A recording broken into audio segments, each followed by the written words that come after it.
ওং নিরঞ্জনং নিত্যমনন্তরূপম ভক্তানুকম্পাত্রিতবিগ্রহং বৈ ঈশাবতারং পরমেশমিড্ডং তং রামকৃষ্ণং শিরসা নমামি। নমস্কার। শ্রী শ্রী ঠাকুর, শ্রী শ্রী মা এবং স্বামীজি মহারাজের রাতুল চরণে বুলুণ্ঠিত প্রণাম জানাই। প্রাণারাম বাংলা ইউটিউব চ্যানেলে সম্প্রচারিত সৎকথায় প্রতিদিনের মনন এই ধারাবাহিক অনুধ্যানে আজকে আমরা স্মরণ করব নিরাকারও সত্য, আবার সাকারও সত্য।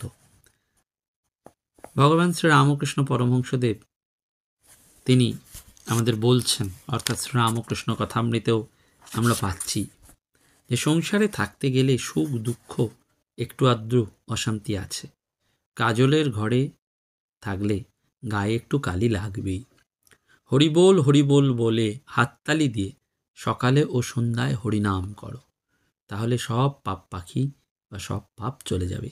অর্থাৎ আমাদের দেহের বৃক্ষে যত পাপ পাখি আছে, ভগবানের নাম কীর্তন মানে হচ্ছে হাততালি দেওয়া। এবং ঠাকুর বারবার বলছেন যে যাদের একটু ভোগ আছে তারা সংসারে থেকেই তাকে ডাকবে। যদি সংসারী লোকেদের সব ত্যাগ করে ঈশ্বরের পাদপদ্মে মগ্ন হতে বলো, তাহলে তারা কখনো তাই করবে না।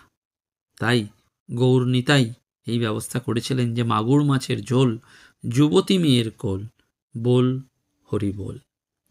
অর্থাৎ প্রথম দুটির লোভে অনেকে হরিনাম করতে যেত, পরে হরিনাম সুধার একটু আস্বাদ যখন পেত তখন বুঝতে পারত যে মাগুর মাছের ঝোল অর্থাৎ হরিপ্রেমে যে অশ্রু পড়ে সেটা, আর যুবতী মেয়ে হচ্ছে পৃথিবী, অর্থাৎ ধুলোয় হরিপ্রেমে গড়াগড়ি দেওয়া।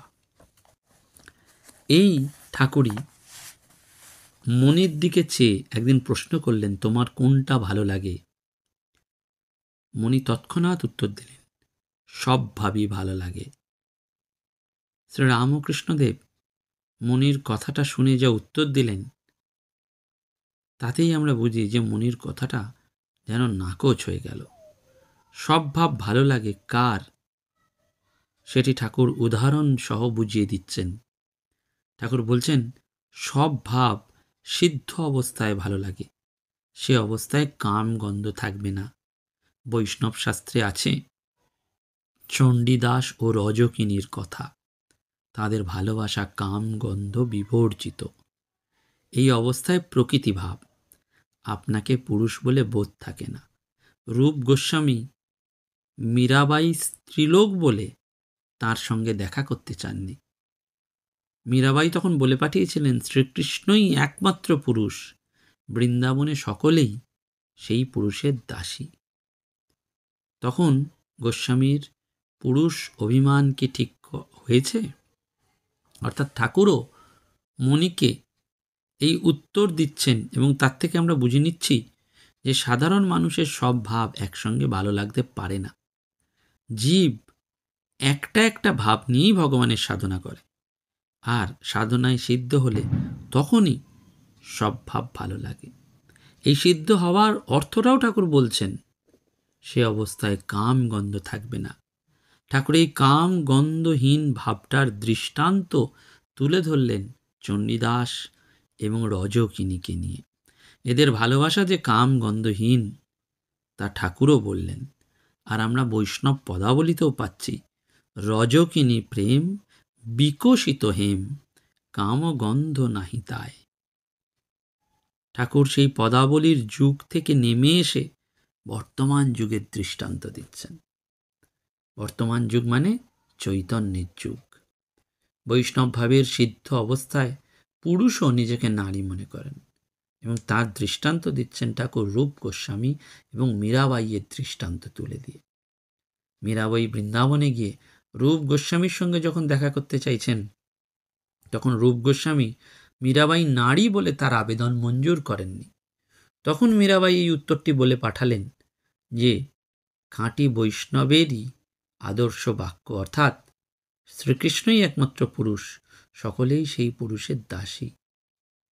মীরাবাইয়ের গান হিন্দিতে হলেও সেই যে আছে, মীরাকে প্রভু গিরিধারী নাগর, অর্থাৎ এই নারী ভাবে পুরুষের সাধনা। ব্রহ্মচারিণী বেলা দেবী, তিনি আমাদের দক্ষিণেশ্বর আদ্যাপীঠ মন্দিরের অন্যতম সাধিকা। তাঁর জীবনে এই নারীভাবে পুরুষের সাধনা তিনি চাক্ষুষ করেছিলেন। 1942 সাল, তখনও তিনি আদ্যাপীঠ আশ্রমে আসেননি, বিয়ে পড়ছেন। যুদ্ধের ডামাডোলে নবদ্বীপে সমাজবাড়ির উল্টো দিকে হেতমপুরের রাজবাড়িতে থাকতেন। আর সেই সময় সমাজবাড়িতে ললিতা সখীকে তিনি দেখেছিলেন। তিনি পুরুষ ছিলেন, কিন্তু নারীর বেশ নিয়ে থাকতেন এবং নারীভাবেই সাধনা করতেন। তখন তিনি বৃদ্ধা, নাকে নথ, সামনে আঁচল দিয়ে হিন্দুস্তানি মহিলাদের মতন শাড়ি পরতেন। পুরুষ বলে কেউ বুঝতে পারত না। সেইটা দেখার সুযোগ ওই যে পড়েছিলেন তিনি, যে ঠাকুর নারীভাবে সাধনা করেছিলেন। এবং সেই সময় তিনি রজস্বলাও হয়েছিলেন। ওই সিদ্ধ অবস্থায় পুরুষও নিজেকে নারী মনে করে। সন্ধ্যার পর মণি আবার ঠাকুর ঘরে এসে বসলেন। শুনলেন সংবাদ এসছে, শ্রীযুক্ত কেশব সেনের অসুখ বেড়েছে। ঠাকুর কেশবের কথা প্রসঙ্গে ব্রাহ্ম সমাজের কথা বলছেন। মনির প্রতি বলছেন, হাগো, ওদের ওখানে কি কোনো লেকচার দেওয়া? না, ধ্যানও আছে। ওরা বুঝি বলে উপাসনা। কেশব সেন আগে খ্রিস্ট ধর্ম, খ্রিস্টানি মত খুব চিন্তা করেছিলেন। সেই সময় ও তার আগে দেবেন্দ্র ঠাকুরের ওখানে ছিলেন। সেজন্য ঠাকুর দুটি শব্দ বললেন, লেকচার আর ধ্যান, অর্থাৎ থিওরি আর প্র্যাকটিস। অর্থাৎ ঠাকুরের প্রশ্নের মূল কথা ছিল যে ব্রাহ্ম সমাজের জ্ঞান ভাষা বই পড়া বিদ্যে না প্রত্যক্ষ জ্ঞান, কোনটা? আমরা জলের ফর্মুলা জানি, H2O, হাইড্রোজেন 2 ভাগ আর অক্সিজেন 1 ভাগ মেশালে জল হয়। এটা থিওরির মত। কিন্তু যখন ল্যাবরেটরিতে ঢুকে আমরা নিজে কাজ করব এবং জল হতে দেখব, তখনই ঠিক জ্ঞান হবে। তেমনি বই পড়ে আমরা ব্রহ্ম স্বস্বরূপ জানতে পাচ্ছি, এটা প্রকৃত জ্ঞান নয়। কিন্তু যখন ধ্যানের দ্বারা সেই ব্রহ্মজ্ঞানের উপলব্ধি হবে, তখনই সেটা প্রকৃত জ্ঞান। এইটি ঠাকুরের বক্তব্য বিষয়। সেই জন্য ঠাকুর খুঁটিয়ে শব্দ শুনছেন। আমরা ধ্যান শব্দটা ব্যবহার করি, আর এটাও ঠিক, ব্রাহ্ম ধর্মের উদয়ের পর থেকে তাদের মধ্যেই উপাসনার শব্দের ব্যবহার চলেছিল। আমরা যেটাকে পূজা ঘর বলি, ওরা সেটাকে বলে উপাসনা গৃহ। ফুল, চন্দন, বেলপাতা নিয়ে পুজো করা বলে, আর সব বাদ দিয়ে শুধু চোখ বুজে চিন্তা করাকে ওরা উপাসনা বলে। সুর করে ব্রহ্মসঙ্গীত গাওয়া, সেটাও উপাসনা, যেটা আমরা এখানে ফুল, বেলপাতা, চন্দন নিয়ে করি। এবং তারপরেই ঠাকুর কেশব সেনের ধর্মভাবের স্বরূপটা তুলে ধরছেন। প্রথম অবস্থায় খ্রিস্ট ধর্মে আগ্রহী হন, পরে মহর্ষি দেবেন্দ্রনাথ ঠাকুরের ওখানে যাতায়াত করেন। ইনি তো ব্রাহ্ম সমাজের উপাসনা প্রচলন করেছিলেন। এবার মুনি এই কেশব সেন সম্পর্কে মন্তব্য করছেন।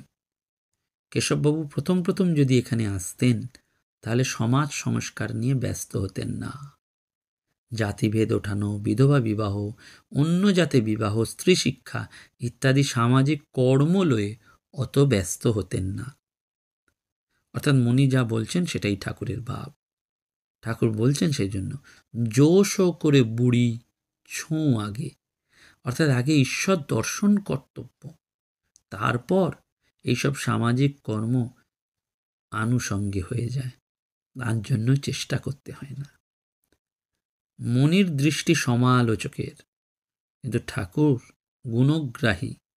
তাই মনির উক্তি শোনার পর কেশবের গুণটি ঠাকুর বলছেন কেশব এখন কালী মানেন, চিন্ময়ী কালী আদ্যাশক্তি, আর মা বলে তার নাম গুণকীর্তন করেন।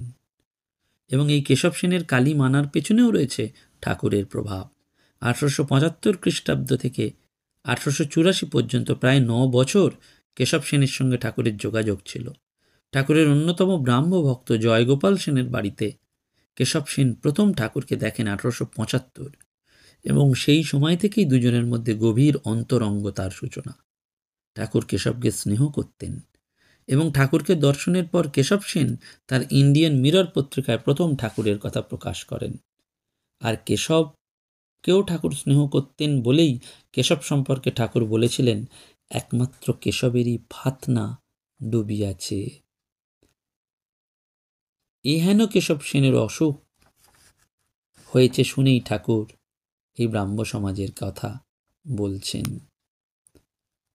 অর্থাৎ ঠাকুর সেই সমাধান বাক্যটিও দিচ্ছেন, জানিয়ে দিচ্ছেন। অর্থাৎ ভগবান শ্রীরামকৃষ্ণদেব ওই জানিয়ে দিচ্ছেন যে সবই ঈশ্বরের ইচ্ছায় হচ্ছে এবং যাচ্ছে।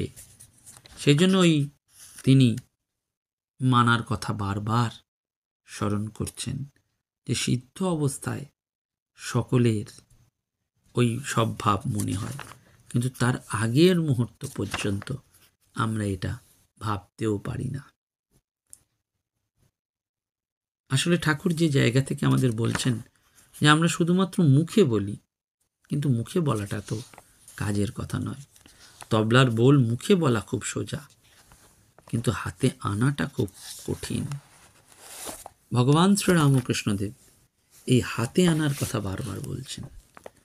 আমাদের সাধন জীবনের এইটি তিনি আমাদের স্মরণ করছেন। সেই জন্য বলছেন যে বলো মন শ্রীরামকৃষ্ণের জয়।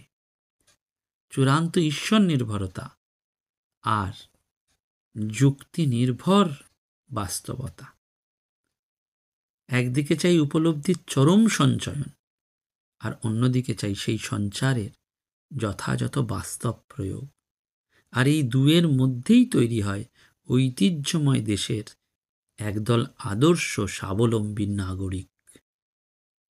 সেটি ঠাকুর চেয়েছিলেন আমাদের জন্য, সংসারী মতো মানুষদের জন্য। সেই জন্য ঠাকুরের আমাদের জন্য যেন সেই আশ্বাস বাক্যটি রয়েছে যে সংসারে থেকে যে তাকে ডাকে সে বীর পুরুষ। যে সংসার ত্যাগী সে তো ঈশ্বরকে ডাকবেই, তার সেবা করবেই, তাতে আর বাহাদুরি কি আছে। সংসারে থেকে যে ডাকে, 20 মণ পাথর ঠেলে যে দেখে, সেই ধন্য, সেই বাহাদুর, সেই বীর পুরুষ। ঈশ্বর তাঁর প্রতি বিশেষ সন্তুষ্ট হন। নমস্কার, ধন্যবাদ। প্রাণারাম প্রাণারাম প্রাণারাম প্রাণারাম প্রাণারাম প্রাণারাম। কি যেন লুকানো নামে তাই মিষ্ট এত তব নাম প্রাণারাম প্রাণারাম।